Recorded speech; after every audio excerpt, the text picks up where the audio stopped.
安順係一個位於馬來西亞霹靂州嘅河口內港，佢亦都係霹靂州第4大嘅城鎮。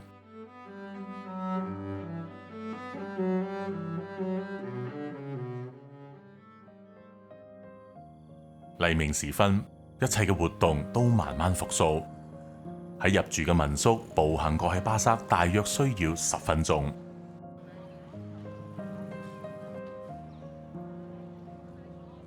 巴美新村係安順唯一一個華人新村。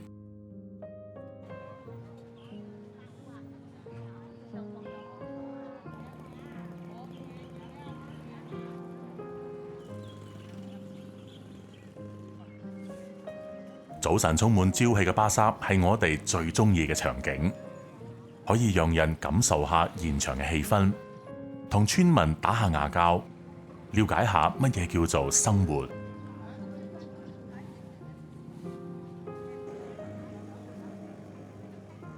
呢度嘅巴剎都算幾有特色，因為小販們擺嘅露天檔攤都係喺新村村口處大路嘅兩旁，俾人有種兵分兩路嘅感覺。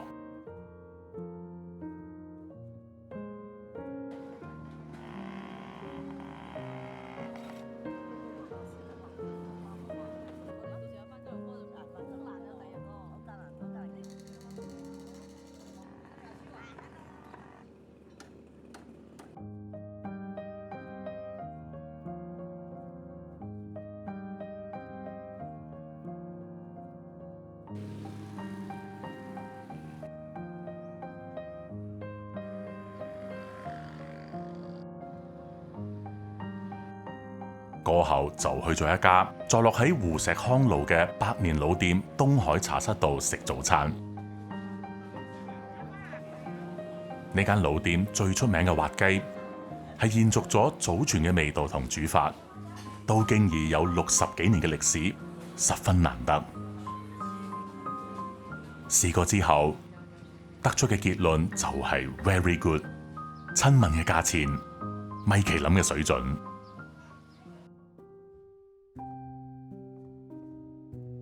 我哋安順咧俾嗰個霹靂河包圍住嘅，霹靂河總長咧係400個 kilometer， 穿到去伊礫泰國，我哋出產好多沙嘅。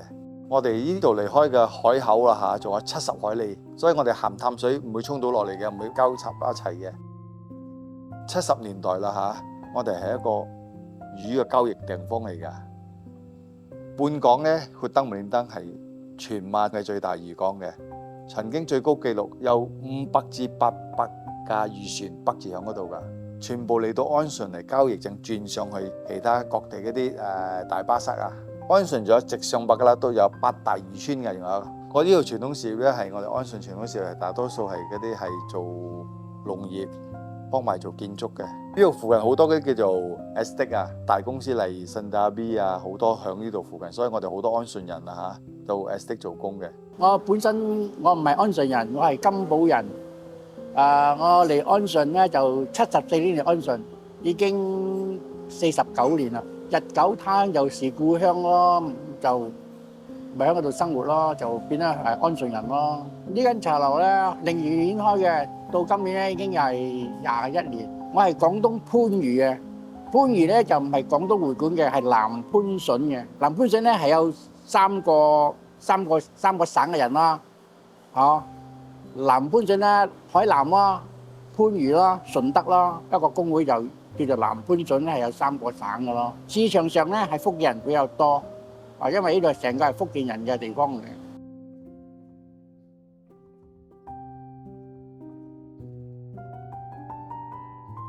車塔係另一個歷史嚟講，嗰個係一個華人工程師嚟嘅。又擺裝水嚟俾我成安順人用啊嘛，登基啦！呢個塔嘅構造咧就係攞鐵幫木嚟做嘅，邊皮舊係條河嚟嘅，佢河水一退就可以睇到泥嘅，所以佢嗰度水太重咗啊，嗰個塔係斜咗嘅。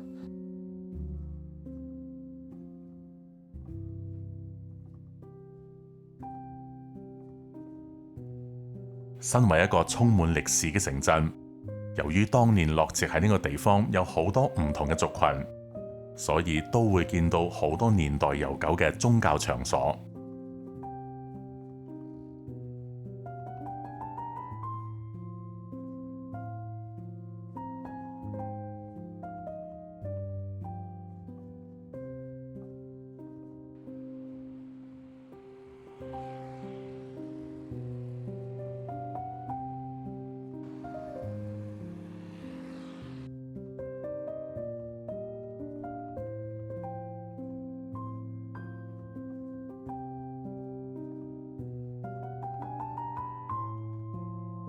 鎮上亦都有唔少嘅學校仲保留咗以前教會學校嘅名稱。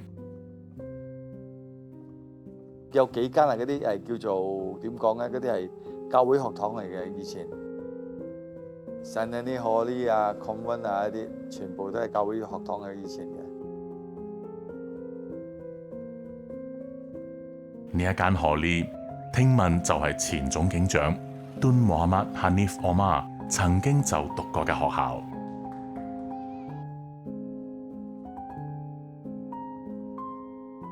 喺附近嘅另一區都會見到幾間充滿馬拉設計元素嘅大屋。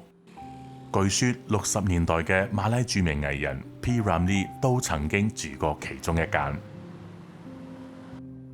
喺同一區有座曾經係霹靂州 Raja Muda 嘅宮殿，亦都係霹靂州王朝嘅遺產之一。呢座古老嘅皇宮係建立於1922年左右，係歷代霹靂州 Raja Muda 嘅官邸。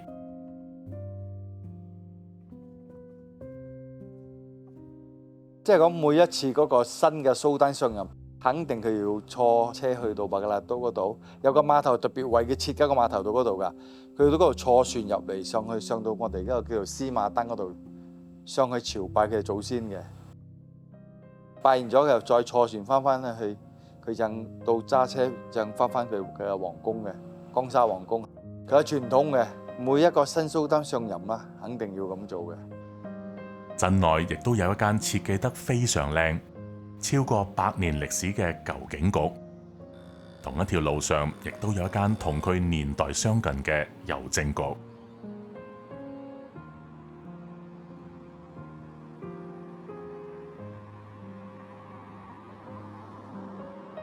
喺街上嘅大路邊，仲會見到一座引人注目嘅舊建築物。嗰間叫怡和大屋。舊擺係最有女嘅安順嘅廣府人，呢個大屋嘅屋主嘅名叫做胡適康，所以我哋呢條路舊擺移民率嘅就改到變胡適康咗嘛。可以講得舊擺啊，成100年前啦，成個安順嘅市鎮一半鋪頭係佢嘅。聽完戚先生嘅描述之後，我哋都開始對安順嘅歷史背景產生咗更濃厚嘅興趣，所以就喺條街道步行，瀏覽咗好多好有特色嘅街景。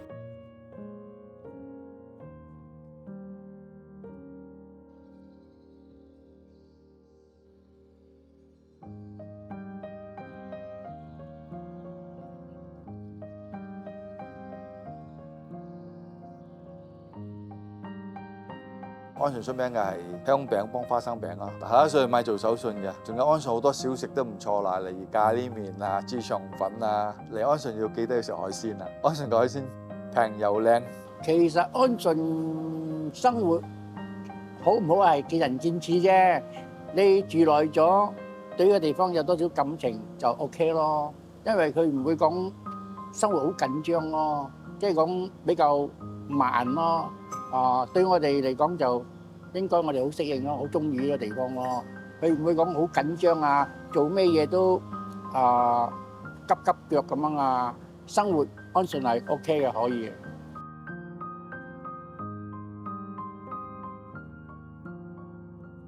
行過另一條街嘅時候，見到呢一座外形好有設計感嘅3層建築，就膽粗粗咁問咗一位老前輩可唔可以入去參觀下。呢間係一個俱樂部，係俾啲會員聚埋一齊，建立人際網絡、互相聯誼嘅一個場所。入到裏面，原來係一個空間好大嘅禮堂，大家都好悠閒地喺度打發時間。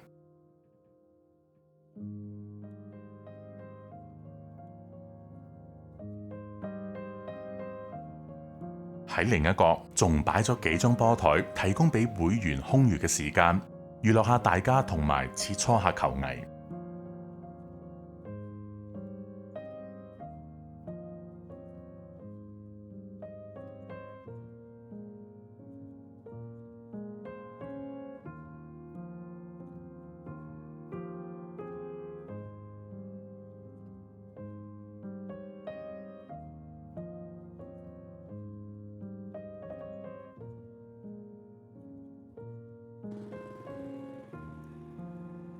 行下行下，喺河邊見到一間藤製家私店，仲有緣同老闆傾咗一陣。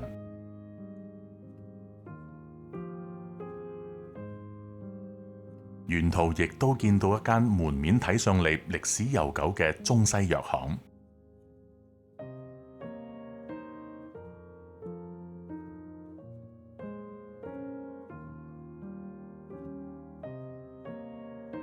我哋嗰邊有巴美新村大嘅，巴美係好多咧，點講咧？係嗰啲睇你住邊條路。我巴美3條路嘅叫做，有3條路咧。我哋一個叫做吉蘭巴薩，一個巴色布達摩，一個之前嘅叫移民率，而家就叫咗吉蘭胡石康啦。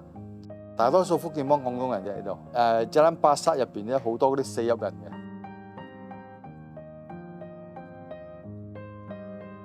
揸車經過胡石康路嘅時候，無意間見到一棟保留得好完整嘅大宅。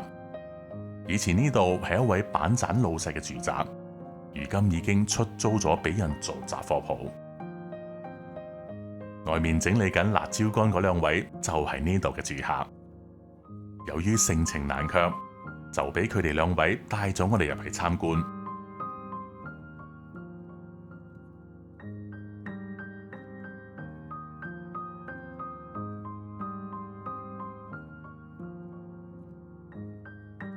而且仲向我哋展示咗好多收藏多年嘅陳年古董。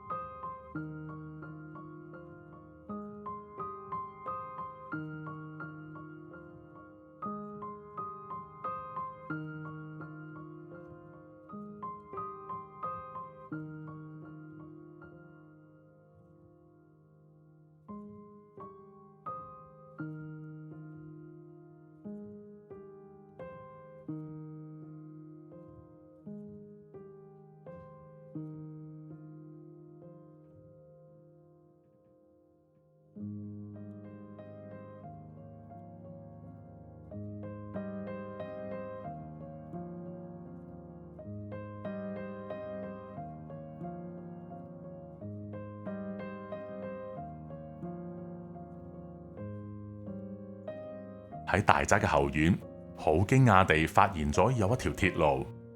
喺當年，呢條鐵路係為咗將木材原料從後院運送到前院而建造嘅，以方便搬上火車。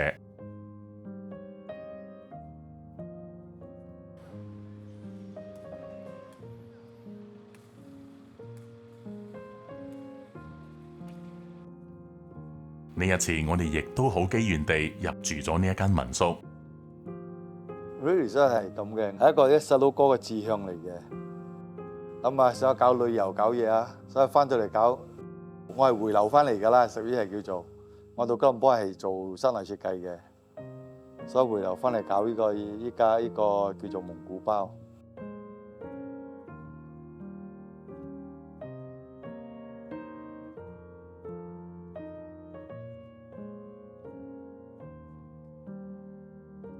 除咗蒙古包，呢度仲提供多間標準嘅套房。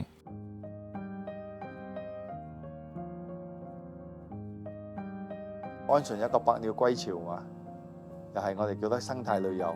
一到假日啊，幫埋週末啊，好多人嚟安順嘅，睇雀仔嚟安順撩下行下，食下嘢咁咯。不過安順好多變拎客嚟嘅，反而怡保人少。未 MCO 之前有好多嗰啲腳車隊啦，啲外國客好多嘅。我自己都諗唔到嘅，我嘅客人啊，佔開80%先係我哋嘅馬拉客嚟嘅。因為我曾經上過嗰個 DVD 嘅，Jalan Makan Angin咁，佢 DVD 嘅曾經派過11個人嚟幫我呢度做 shooting啊，睇足3日2夜啊。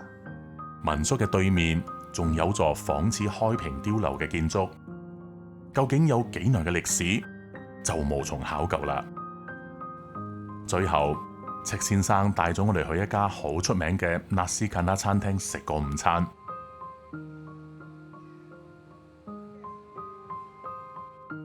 雖然過咗正統午餐時間，但係依然見到啲顧客陸續到嚟幫襯，非常受歡迎。非常感激2位接受訪問嘅前輩，尤其係戚先生。提供俾我哋好多珍貴嘅資料同歷史故事。如果喜歡以上內容，記得 subscribe、like 同埋 share 出去。多謝觀賞。